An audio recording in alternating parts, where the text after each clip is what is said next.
Welcome back, Shalloners. Well, today we're going to tackle a topic you guys have been asking for, and one that I feel like is so relevant to so many of us, but you might not think so on the surface.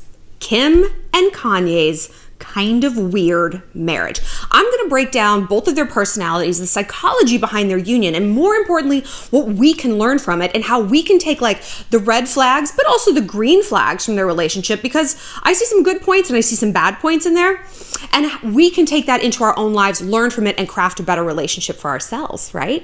But first, just want to remind you guys to follow me on social media at ShallonXO, where I let you vote on the next topic. Also, if you have a one-on-one question for me and want a private session, find me on my website, shallonlester.com, where you can also shop my merch. That's right! My merch is here. I've been waiting to show it to you guys. So I have a collection of hoodies and a crop top also. So this is one of the hoodies. It says Sweet and Savage, and one of the words savage is inverted, like for people looking at it, but then when you look in the mirror, you see the word savage. And I really wanted that because we all look in the mirror and all we see are flaws, right? Like, oh, my powder and this and my face and just my general existence. I want us to look in the mirror, and I want the Shallon entourage to be reminded of power. I wanted us to be reminded of our righteous awesomeness. So we have Sweet and Savage in a hoodie. In the inverted collection, we also have a crew neck, Enjoy 'em, Destroy 'em. I love this one. I love this one. If you're not into anything inverted, you can cop a feminine feminist hoodie. I love this one too. I love this phrase because someone's like, what is your brand? And I was like, feminine feminism. Because people are like, I don't think you're very feminist, Shallon. You think a guy should pay for the date. You think a guy should chase you. Girl, that is feminism. Because feminism says, I know my worth. I know my value. I know my power. And I'm not putting my ass on the clearance rack for any man. So yeah, you're going to pay for the date. And also, this one is actually my favorite. This one, it says, may the bridges I burn light the way.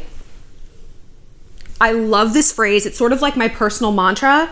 I love it. I also have a vision board for sale and a cell phone case that says warm-blooded, also inverted, and room for a pop socket so that when you're taking a selfie in the mirror, like a mirror selfie, it says warm-blooded. And I also have warm-blooded on a hoodie, which I don't have because I gave it to a boy to wear home. He was cold. He's like, I didn't dress right for this weather. And like the weather snapped. So I want it back. Want it back, Watson. Okay. So now that we've showed off my clothing line, and I'm so excited about it. Like, I had no idea how much work went into designing something. This took like a billion emails, so many months, just because I wanted it to be right. And so I want your guys' feedback on stuff. Do you want t-shirts? Do you want fanny packs? Do you want dad hats? Like, do you want different phrases? Do you want more graphics? Do you want different colors? Like, I really, really, really want to get everyone's feedback on this because this is just the first collection. And we're going to do another one hopefully around February. So I want to get everyone's feedback and see what y'all want. Okay, let's talk Kim and Kanye, right? They've been in the news a lot lately. You know, Kanye recently said that he's going to change his name to like Christian genius billionaire Kanye West. He was kidding. And he does have like a good sense of humor. Like when he's not like whacked out, like he's got a really good sense of humor, I think. And he was bitching because Forbes didn't list him as a billionaire. And he's like, I showed them the receipt for $890 million in terms of sales on Yeezy, and they still won't call me a billionaire. Beep, bop, boop, carry the one. You're not a billionaire. You're an 890 millionaire. I am not an 890 millionaire. You're doing way better than I am. But that is actually not a billionaire. You know, like, it's like saying, well, I ran 24 miles. Why didn't I win the marathon? We didn't run a fucking marathon. That's why. That's probably why. Also, there is no earthly way, no way Yeezys have grossed that. There's just no way. I don't know a single person who purchases Yeezy clothes or shoes. Maybe like one. Every person I know who wears them have been gifted them. It's like one of those things. It's like a hype brand, but that no one's actually wearing. They're expensive, and like his target audience can't afford them, so maybe they're buying knockoffs. I don't know. People can make up any sort of sales figure they want. Do you know what I mean? Like, hey, I've sold 680,000 of these. Prove it. Prove that I didn't. You know what I mean? So that kind of goes to the heart of Kanye. The profile of Kanye is someone who needs to be cool. And he's a narcissist, but in kind of a different way than Kim is. Because Kim needs to be adored. Kanye needs to be the cool kid. And when you're the cool kid, you're not always the most well-liked person. Popularity does not mean people authentically like you. Do you know what I mean? You guys, I'm sure, look around at the cool kids in your school, like the cool, whatever metric you're using, because like cool, like when I was in high school means like she has the biggest boobs, her family has the nicest lake house. It's like, what are we basing any of this shit on? It was so arbitrary and so ridiculous. But honestly, the secret to being the cool kid is simply deciding that you are. All the cool kids in my high school had one thing in common. They were confident. They had never not had friends. They had never not had a family who struggled financially. They had never not had the coolest clothes and newest cars. So they moved through life with this confidence that everything's going to work out because it always had. And here's the secret. We can get that confidence. Like I said, you simply decide. You simply decide. I move through events. I move through my life being like, everyone's going to like me. They just will. Do I believe that? Sort of. Do I have empirical evidence to point to that 100% of the time? I do not. But I tell myself that and it becomes so. And even if it doesn't, I don't notice that people don't like me because I'm busy telling myself that everything's going great. Perception truly is reality. And so Kanye really, really needs to have the perception that everyone is obsessed with him, right? And this is the root of his relationship with Kim. But in order to understand it, we have to go back, way back to the time of the ancient Greeks, to Ovid. Ovid wrote a myth of Pygmalion. Now, Pygmalion was a lonely sculptor, and you know how men like have those weird sex dolls from Thailand that, yeah, like literal dolls that they have sex with. It's so bizarre. Ugh. God, how hard is it to get a woman into bed? I talk to you guys all day. It's like, I didn't mean to sleep with them and I did. And then these dipshits, they gotta buy a fake doll. It's not that complicated, people. So Pygmalion was lonely and he was a sculptor. And so he couldn't find a wife that he liked. I'm sure they didn't like him. So he carved this perfect woman and he prayed to the goddess Aphrodite at her festival, please bring me a wife who is as beautiful as my statue. Aphrodite did him one better and turned her real. He kissed her and she came to life. And they lived happily ever after and had 2 sons. Now, history remembers the names of the sons. Ovid named the children. You know who Ovid didn't name? The wife, the statue. She didn't get a name. That is Kim and Kanye. Because recently on Keeping Up with the Kardashians, it was like the episode where Kim's going to the Met Ball in that corset where her waist is like this. Where are your organs? I don't get it. She didn't have a rib removed, by the way, people. She just didn't. I've never heard that she has with any sort of certainty or fact.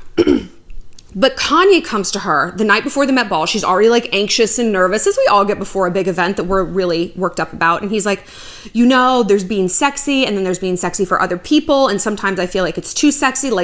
I used to love it that you were so sexy and I needed that. I need to have the baddest chick. He's like, but you're my wife. I don't want you being sexy for other people. And she was having fucking none of it. She's like, that sounds like a personal problem.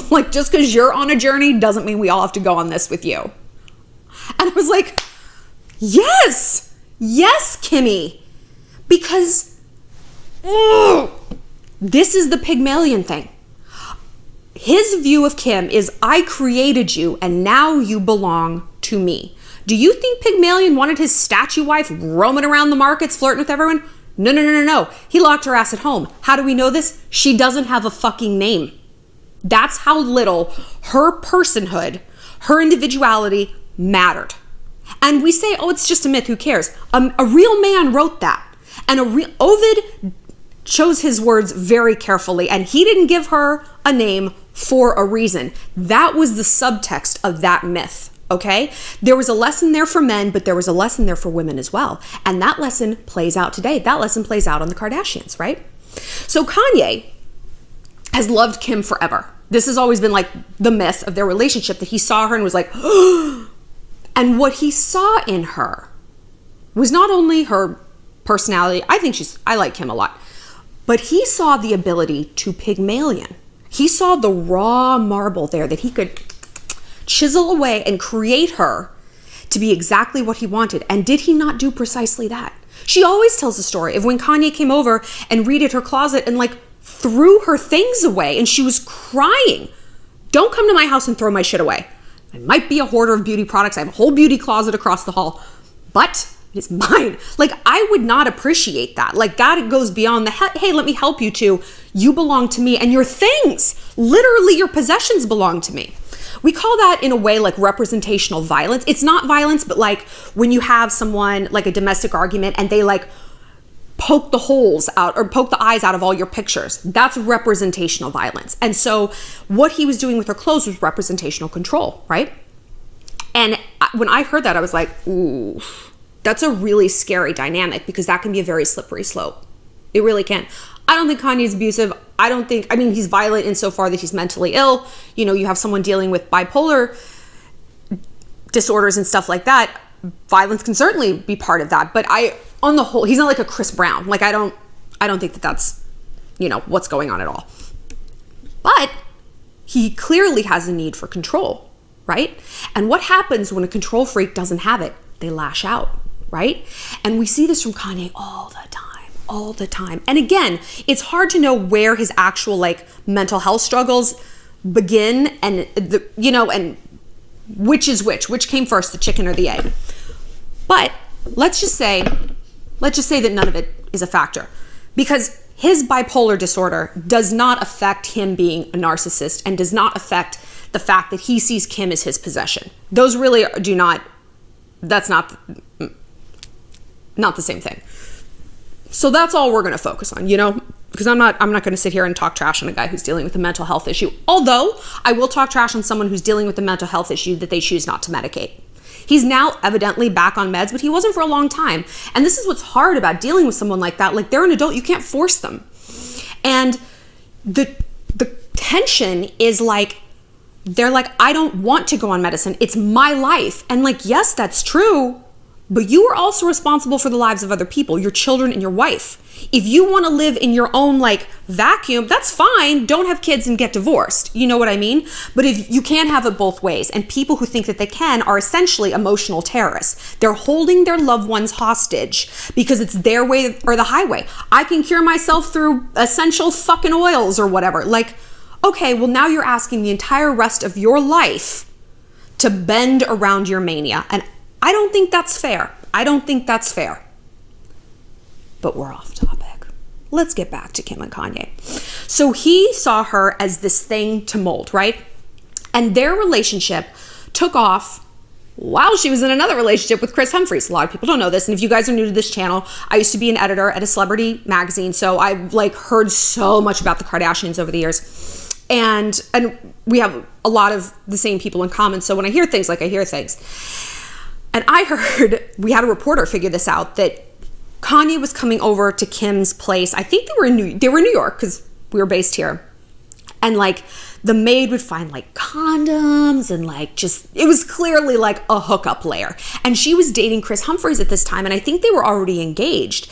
But she would like, Kim would text her friends like, oh my God, Kanye's so gross. He just smells weird, but like he just loves me so much. And like basically, too long didn't read, he adores me and I need to be adored. And if you look at her behaviors and her relationships, that's why her and Kris Humphries didn't work out, right? He didn't like worship her. He pushed back against her. No one's going to care about you in 10 years, blah, blah, blah. That was mean. But like, you know, he pushed back and she was like, what? You know how some people, like they need someone who's honest with them and keeps it 100. I am not one of those people. And neither is Kim. And I accept that about myself. My love language is compliments. I need you to be nice to me. I'm like a little like bunny that needs to be pet. And Kim is the same way. So she looked at her options. Kris Humphries, who's, you know, maybe she was attracted to him in that like, oh, that fiery tension way, but who doesn't worship and adore her. Or Kanye, who scratches a deep psychological itch for her. Kim's a middle child. Let's not forget this. And Kim was kind of the wild child, right? Now, all the Kardashians, I've done a whole breakdown on their psychology. All the Kardashians have like their own little personal peccadillos thanks to Kris Jenner and probably Robert Kardashian, but we just don't know. I don't know enough about him. Like, he died before the Kardashians came up, so there's not enough continuing data points to really give him an analysis. But like, Kim needs attention. She needs to feel like number one. She was her mom's favorite because she was the moneymaker. Like, this pathology is deep in her. And so, of course, it's going to be echoed in her interpersonal relationships. I think that's also why she likes being a mom, because kids need mama. They love mama. And a lot of narcissists make great early childhood parents because like mama, mama, mama. But then, and not all narcissists, but some do this. Like when the child naturally breaks away and like has their own friends, has their own things, like, Mom, you're embarrassing me. At like 5 to 8, the narcissistic parent will shift and they'll be like, oh, really? That's fine. No, you go ahead. And they'll withhold affection. And then that creates borderline personality disorder because the child's like, oh, they feel abandoned by their parent who is doing that purposely. They're withholding love. They're bartering it out and turning it into a currency, right? And so then you have someone with an attachment disorder. I don't see Kim doing this. I don't. I think she's a really good mom and I like her, but you never know. You never know. So it'll be interesting to watch how those kids grow up, right? So Kim realized that in order for her like ego to be fed the way it needs, her sense of identity, her sense of self, Kanye was the wise choice that scratches the itch.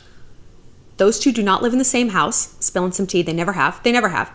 That $14 million ranch he bought, it's not worth $14 million. It's also just like, he's not going to turn it into a compound. Infrastructurally, it's impossible out there. Like you're essentially homesteading. It's just not going to happen. It's such a pipe dream. And every so often, every few months, he makes these crazy declarations. He's moving to Chicago. He's doing this. And Kim is absolutely not leaving LA. She's not leaving LA. No chance. She's not that invested in him, you know? But I also think with these two, like their children are very significant because their children and the children's names are a snapshot of Kanye's mental state when that child was born. Let's think about it. North was born when Kanye was not doing great. So what did they fucking name her? A pun. Northwest. We've normalized that name because we hear it so much. It's like, yeah, Northwest. No, it's still crazy. It is still crazy all these years later. Okay, then we're moving on to Saint. It's the name of his tour. You know, that's when he kind of started this religious fervor. He was also not doing well, like the St. Pablo tour. He had to cancel it, right? Then we have Chicago. And she's such a cute little girl. Such a bad name. But that was when he's like, I'm moving back to Chicago. He had a bee in his bonnet about like revitalizing Chicago and Donda's house and all this stuff. And then, of course, Psalm. Also so bad. I mean, of all the names in the Bible, it's not even a name. It's a chapter. It's a thing. Why not Beelzebub or Shadrach, Meshach, and Abednego? All three is the first name. This coincides with his newfound religious fervors. Sunday service, I'm starting a church. Where is Kim in any of these names? Kim's not there. And so it's a very interesting division of almost like labor they have in their marriage, that she capitulates to him in certain ways. And I think she does it so she can stay adored, right? Because every concession, she gets a brownie point and then she gets to turn that back against him. She gets to stay the apple of his eye, right? And so it was so interesting to me when he made that comment before the Met Ball, like, you're sexy, blah, blah, blah, because that shows Kim, that showed the true colors that like, Kanye, if you don't adore me and if you don't like worship me, I don't give a fuck what you have to say.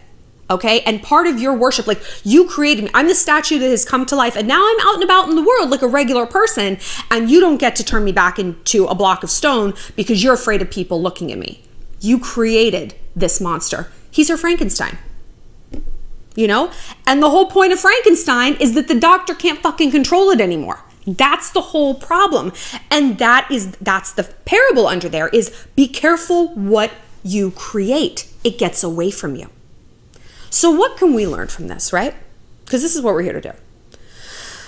I was talking to one of my friends the other day, and she's like, this dude dumped her, a weak-chinned Dorcas.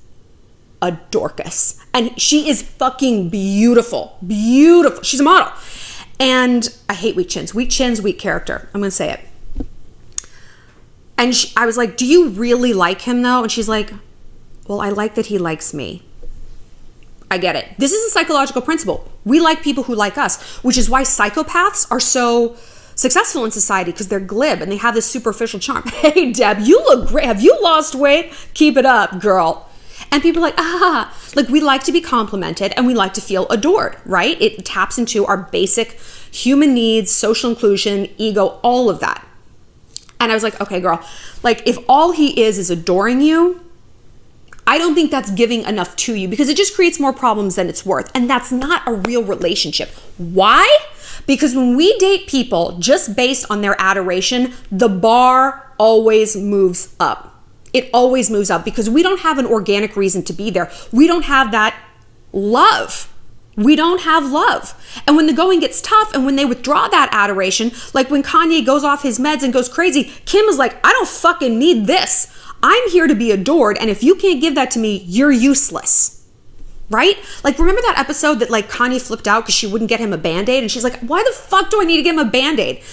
And because like she doesn't care. She doesn't want to do these things for him. She doesn't like have that thing. I won't say she doesn't love him, but like it's different. It's not a reciprocal dynamic, you know? And that's the same with my friend. And so then the bar is always gonna be bigger. It's like, you brought me roses? Okay. You brought me jewelry? Okay, what's next? It's because you don't give a shit about being there. So you're only in it kind of for the benefit package, whether that's something physical, like cars and houses or whatever, or whether it's adoration. There's a currency. And currency comes in a lot of different forms. So step back and ask yourself, am I fixated on this guy from my heart, or is it actually from my ego? Because I've said over and over again, it is easier to get over a broken heart than it is a broken ego. The ego, ooh, it's got a real long memory. Ooh, it bruises so easily. You're like, ooh, because your heart is only part of you. Your sense of self, which is what your ego is, that is all of you. That is all of you. So when someone disrupts that, when you get negged by an ugly guy, you're like, is this a fucking joke? Is this a joke? I'm sorry, I'm looking at your chin and I'm looking at my bank balance and I'm wondering who the hell you are to reject me. Ooh. So if this is what you think is happening, step back, acknowledge it, and move on. Move on. Because and here's how you can deduce if this is where you're like, I want to win. I want him to worship me again. Girl, why? Why? Don't you want love? What you want is love, right? That's not what you're going to get here. You're going to get adoration, but love is in fact a two-way street. And we've all had guys like us that we don't like. And it's like, isn't life too short for that? Isn't it too short? And you're not that shallow. Maybe you are, I have no idea. But I'm going to assume that you're not. You want more than this. And if your ego is flaccid, you gotta go fix it yourself. Hobbies, goals, giving back, things that build self-worth. People with high self-esteem do esteemable things. People who are interesting have interests, right? That's where you need to start.